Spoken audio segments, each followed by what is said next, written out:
I never expected a Tuesday night community talent show in Scottsdale to change my entire life.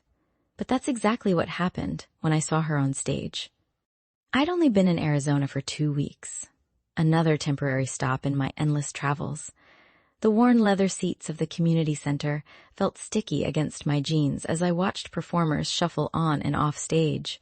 Nothing held my attention until she walked out carrying a makeup case and a microphone. "I'm Clara Johnson, and tonight I'm going to show you transformation as art," she announced. Her blonde hair caught the stage lights as she began working on a volunteer's face. I couldn't look away. The way her hands moved with such confident precision, transforming the volunteer from ordinary to extraordinary right before our eyes. There was something raw and vulnerable in how she poured herself into the performance, like she was revealing parts of her soul through color and shadow. When she finished, the audience erupted. I found myself standing and clapping harder than anyone else. After the show, I headed toward the exit, trying to shake off the strange pull I felt toward this younger woman I'd never met. Then I heard her voice behind me. "Nice jacket." "Vintage?" I turned to find Clara standing there, blue eyes bright with something between curiosity and mischief. Up close, she was even more striking. Maybe 32, 33. Young enough to make me feel my 49 years. "Thanks. Found it in Morocco, about 5 years ago." "Morocco?" She stepped closer. "You travel a lot?" "Constantly. I'm a photographer. Freelance work takes me everywhere." "How fascinating." Her gaze held mine a beat too long. "I noticed you during my performance. You were watching me differently than everyone else." My pulse quickened. "Your work is impressive." "That's not what I meant." A slight smile played on her lips. "You want to grab coffee sometime? I'd love to hear about your travels." I should have said no. I always said no. But something about her directness disarmed me. "Sure. Why not?" 3 days later, I walked into the coffee shop and spotted her immediately at a corner table. She waved me over with an enthusiasm that made me smile despite myself. "I was worried you wouldn't show," Clara said as I sat down. I almost didn't. "Why?" "I don't usually stick around places long enough to make friends." "Who said anything about friends?" She leaned forward, resting her chin on her hand. "Tell me something real about yourself, Jamie. Something you don't usually share." The question caught me off guard. I deflected with practiced ease. "What do you want to know?" "Everything. But let's start with why you looked so sad during my performance." No one ever noticed things like that. "I wasn't sad. I was moved. There's a difference." Clara's expression softened. "I've been doing makeup artistry for 8 years. Dreaming of opening my own studio, but this city," she shook her head. "Everyone wants the same cookie-cutter Instagram face.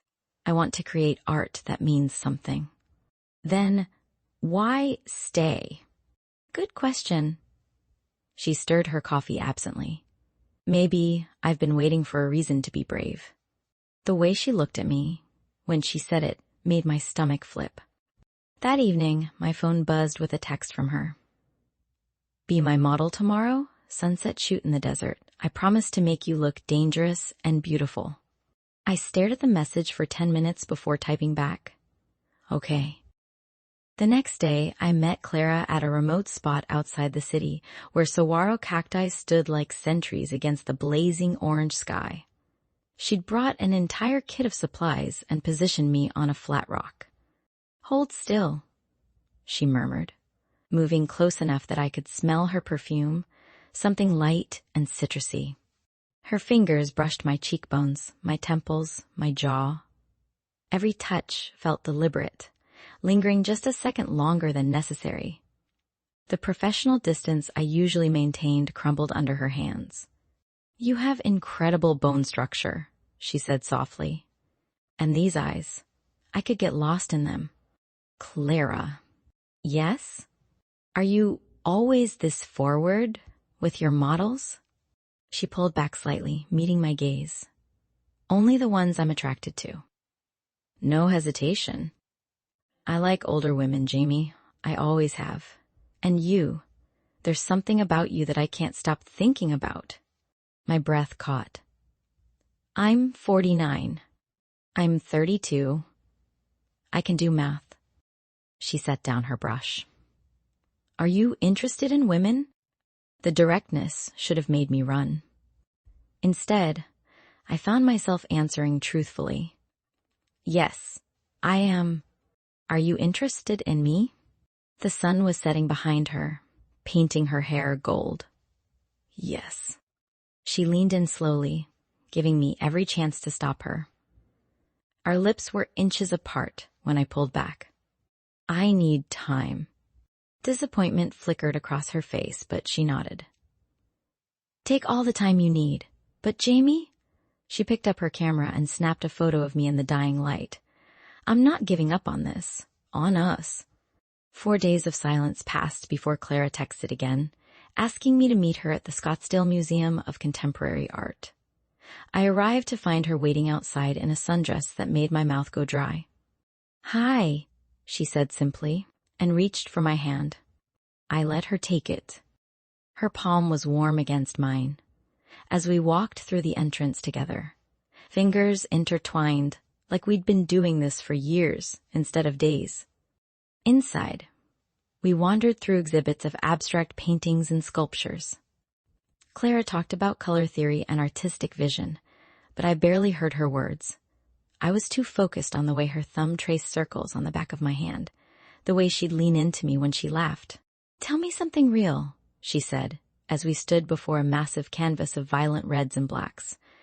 About your past. I left a toxic situation 2 years ago, I admitted, surprising myself with the partial truth.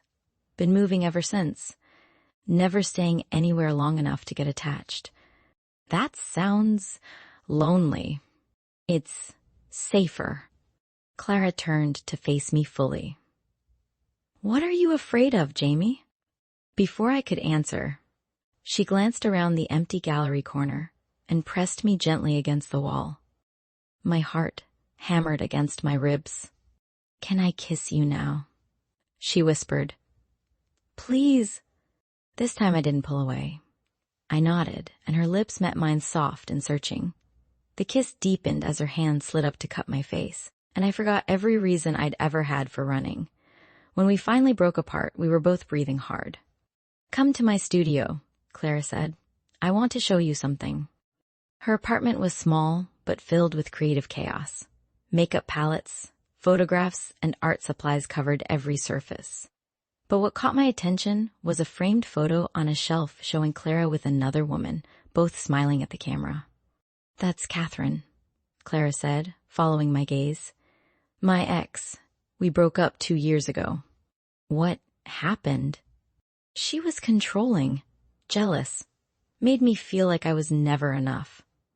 Clara poured us wine and led me to her tiny balcony.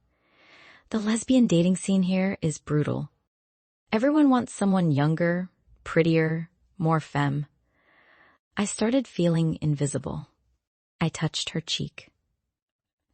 You're not invisible to me. I know. She smiled. That's why this terrifies me. We talked for hours as the sky darkened, sharing stories and wine, until Clara's hand found my neck, fingers tracing along my collarbone in a way that made me shiver. Come inside, she murmured. I followed her to the bedroom, my reservations dissolving with every step. Clara turned to face me, eyes dark with want. Are you sure? I asked. I've never been more sure of anything. She kissed me again, deeper this time, and we fumbled with buttons and zippers in the dim light. When we finally fell onto her bed, Clara took her time undressing me, kissing every inch of exposed skin and whispering how beautiful I was. I'd never felt so seen, so wanted. We moved together with an intensity that left us both trembling and breathless, bodies tangled in sheets that smelled like her perfume. Afterward, Clara traced patterns on my shoulder. Stay in Scottsdale. Extend your trip. I want more of this, more of you. I should have said no. Instead, I heard myself say, okay, I'll stay. She fell asleep curled against me, but I lay awake staring at the ceiling. The weight of everything I hadn't told her pressed down on my chest like a stone. The real reason I kept moving. The real reason I'd ended up in Scottsdale. She deserved the truth, but the truth could destroy her. Could destroy this fragile, beautiful thing growing between us. I held her closer and made a silent promise to tell her everything soon. But not tonight. Tonight, I just wanted to pretend I was someone who deserved her. 2 weeks into our relationship, I returned to my hotel to find an envelope slipped under my door.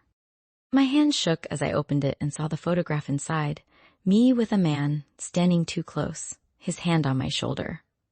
Below it, typed words, "Does she know the truth about you?" I recognized the photo immediately. 6 months ago, my last case. I thought I'd covered my tracks perfectly. Someone had found me. That evening, Clara noticed my distraction over dinner at her favorite Italian place. She set down her fork and reached across the table for my hand. "Jamie, what's wrong? You've barely touched your food." "Nothing. Just tired." Her blue eyes searched mine. "You're lying. You've been pulling away all week." "Did I do something wrong?" "No. God, no." I squeezed her hand. "It's not you. I promise." But the doubt in her expression told me she didn't believe me. The space between us grew wider with every lie I told. 3 days later, Clara invited me to her studio with unusual nervousness. She paced the small space, wringing her hands before finally turning to face me. "I need to tell you something, and I'm terrified of how you'll react." My stomach dropped. "What is it?" "I'm pregnant." The words came out in a rush. From a sperm donor. I started the process before we met. I've always wanted a child, and I didn't think I'd fall in love so fast afterward. I understand if this is too much, if you want to leave. Tears filled her eyes as she waited for my response. I felt like I was drowning, caught between my growing love for her and the secrets threatening to destroy everything. "How far along?" I managed. 8 weeks. I pulled her into my arms. "I'm not going anywhere. We'll figure this out together." But even as I held her, panic clawed at my throat. How could I protect her and a baby when I couldn't even protect myself? That night, I held Clara as she cried about her fears of becoming a single mother, about failing her child before it was even born. I promised her she wouldn't be alone, making commitments I had no right to make. The next morning, everything shattered. Catherine Robinson appeared at Clara's studio unannounced. Her face twisted with anger when she saw me there. "You're kidding me," Catherine spat. "Her. She's old enough to be your mother, Clara." "Get out," Clara said coldly. "I'm trying to protect you. She'll leave when things get hard. When you really need her, she'll be gone. That's what people like her do." After I physically escorted Catherine out, Clara broke down completely. What if she's right? What if I'm making a huge mistake? I'm going to be a mother, and I barely know you. What am I doing? I held her on the studio floor as she sobbed. "Listen to me. I'm staying. I'm staying in Scottsdale permanently. I'll find an apartment, get local clients. I'm not running anymore." The words shocked me, as much as they shocked her. But watching her face transform from despair to hope, I knew I meant them. That night, another message appeared on my phone. "Tell her the truth or I will." I stared at the screen, my carefully constructed world collapsing around me. Clara was in the next room, finally sleeping peacefully after the day's chaos. She was carrying a child. She deserved stability, honesty, safety. And I'd brought nothing but danger to her door.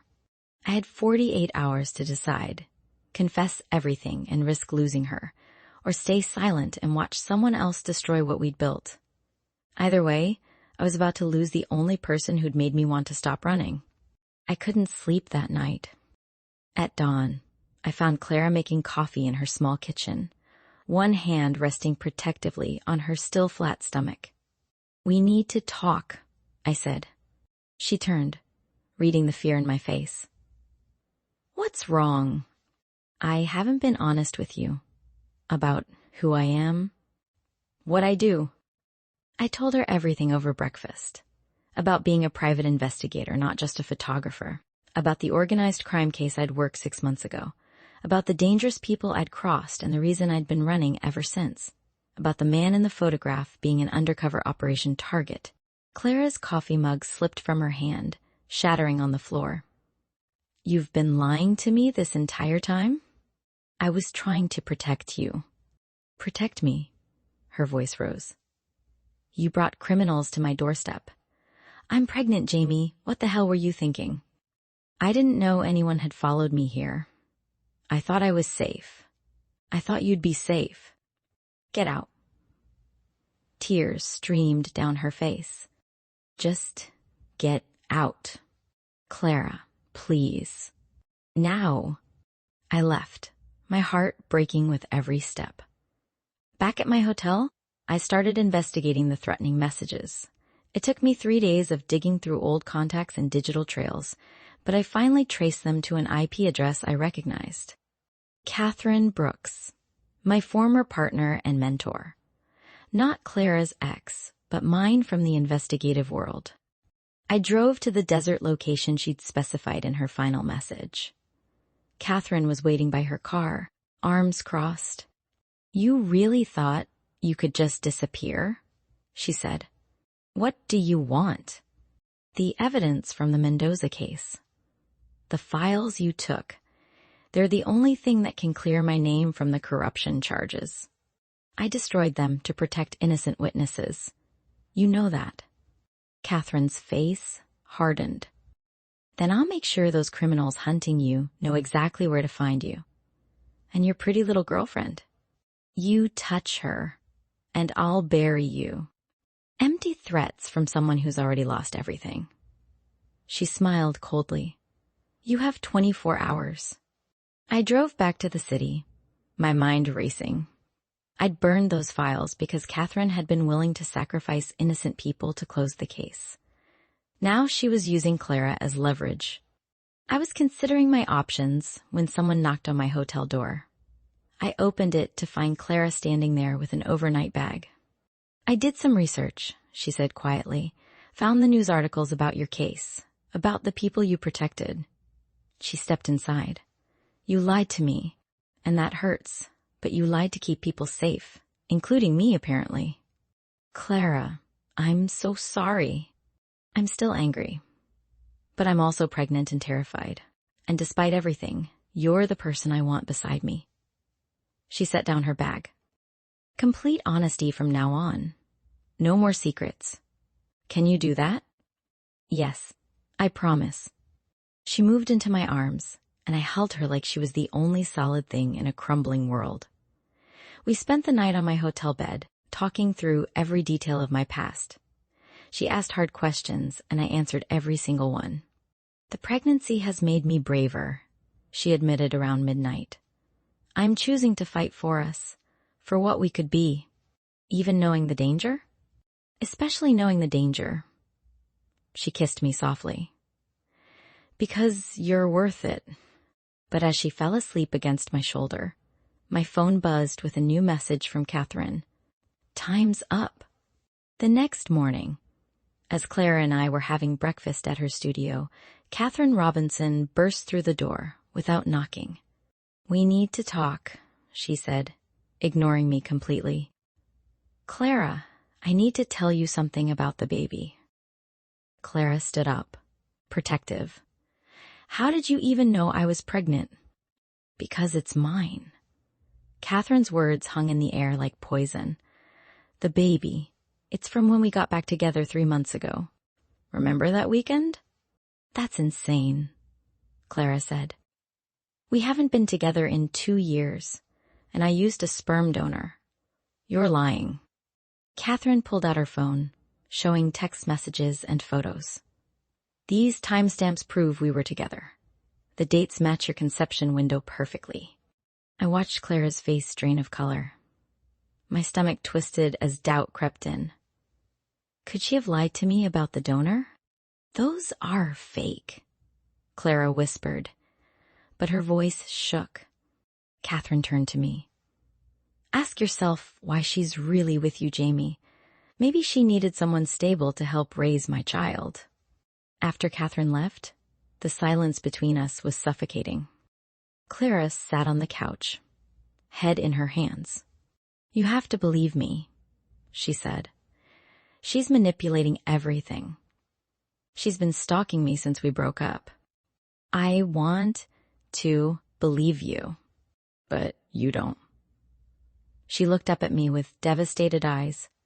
I see it on your face. I couldn't deny it.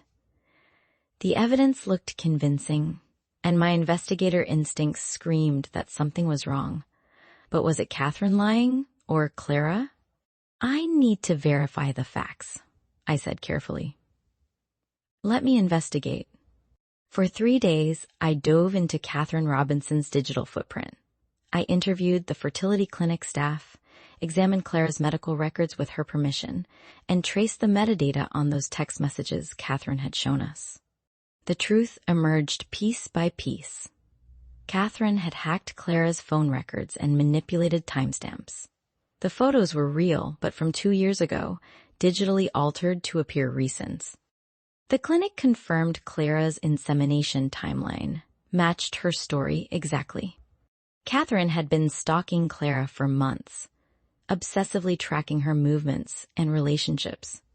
I set up a meeting with Catherine at a coffee shop, wearing a hidden recorder. When I confronted her with my evidence, she broke down. I just wanted her back, Catherine sobbed. I thought if I could make you doubt her, make her doubt herself, she'd come back to me. I love her. That's not love. That's obsession. You don't understand what it's like to lose someone like Clara. Actually, I almost did, because of you. I leaned forward. Stay away from her, or I'll take this recording straight to the police. The next day, Clara and I sat in a lawyer's office filing a restraining order.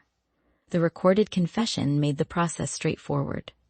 I'm sorry I doubted you, I said, as we left the office.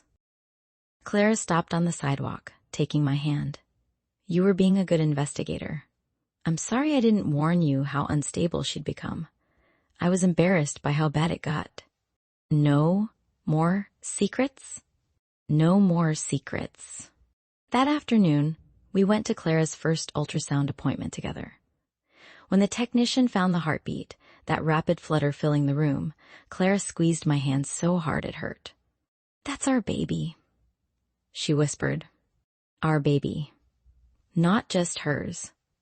Ours. After the appointment, in the parking lot, Clara turned to me. Move in with me, officially. I don't want to spend another night apart. Are you sure? I've never been more sure of anything. She kissed me softly. We're building a family, Jamie. A real one. Together. I said yes. And for the first time in years, the word didn't terrify me. That night, as we packed up my hotel room, my phone rang with an unknown number. Jamie Brooks? A woman's voice said. This is Special Agent Sarah Martinez with the FBI. We need to talk about the Mendoza case. And about Catherine Brooks. My blood ran cold. What about her? She's been working with us. And there's something you need to know about why you're really in Scottsdale. 2 days after the FBI call, everything went to hell. I was at Clara's studio helping her organize makeup supplies when 2 men walked in. I recognized the cold calculation in their eyes immediately. Mendoza's people. Jamie Brooks, the taller one said. We've been looking for you. Clara froze beside me, her hand instinctively moving to her stomach. Leave her out of this, I said. Tell us where the witnesses are hiding, and we will. I don't know. That information was compartmentalized. The shorter man pulled out a gun, pointing it casually at Clara. You have 60 seconds to remember. My mind raced. I hit the panic button on my phone hidden in my pocket, praying my FBI contact would respond. Clara's eyes met mine, terrified but trying to stay calm. The files were destroyed, I said. There's nothing left. Wrong answer. Suddenly, Clara moved, hitting the studio's security alarm. The piercing sound filled the space as she grabbed a heavy makeup case and threw it at the gunman. He stumbled backward, and I lunged forward, knocking the weapon from his hand. Within minutes, sirens wailed outside. The two men tried to run, but police were already surrounding the building. I held Clara as she shook, whispering that she was safe, that it was over. At the police station, Special Agent Martinez finally explained everything. Catherine Brooks had been working undercover for months, using the threatening messages to make my presence in Scottsdale believable to the criminals tracking me. The evidence I thought I'd destroyed was safely stored with the FBI all along. You used me as bait, I said, fury building in my chest. We used you to close a case that saved dozens of lives, Martinez replied. Catherine's been feeding us intelligence for 6 months. The men who came after you today were the last loose ends. Catherine Brooks appeared in the doorway, looking exhausted. I'm sorry, Jamie, for everything, but it worked. They're in custody. You put Clara in danger. I know, and I'll have to live with that. I wanted to hit her, but Clara's hand on my arm stopped me. It's over, Clara said quietly. That's what matters. 3 months later, Clara's pregnancy was showing beautifully, a small bump that she loved to show off. I'd gotten my private investigator license in Arizona and had 3 legitimate clients already. We were building something real. On a warm evening, I made dinner while Clara painted the nursery in soft yellow. When she came out with paint in her hair, I pulled her close and kissed her. Marry me, I said, producing a simple silver ring. Let me be your wife, your partner, our baby's other mom. Tears filled her eyes. Yes, God, yes. We made love that night slowly and tenderly, me worshipping every curve of her changing body. She was beautiful and strong and mine. In the morning, wrapped in sheets, she traced patterns on my collarbone. I never thought I'd find this, she whispered. Someone who sees all of me and stays. I'm not going anywhere. Ever. A month later, we stood at another community talent show, this time performing together. I photographed Clara as she did live makeup art on volunteers, transforming faces while I captured every moment. The audience loved us. As we packed up afterward, Clara kissed me in front of everyone, her hand on her growing belly. I love you, Jamie Brooks. I love you too. Both of you. We drove home to our shared apartment, arguing playfully about baby names. The nursery was ready. Our lives were ready. After years of running, I'd finally found where I belonged. In Clara's arms, building a family, creating a future worth staying for. The past was behind us. And for the first time in my life, I couldn't wait to see what came next.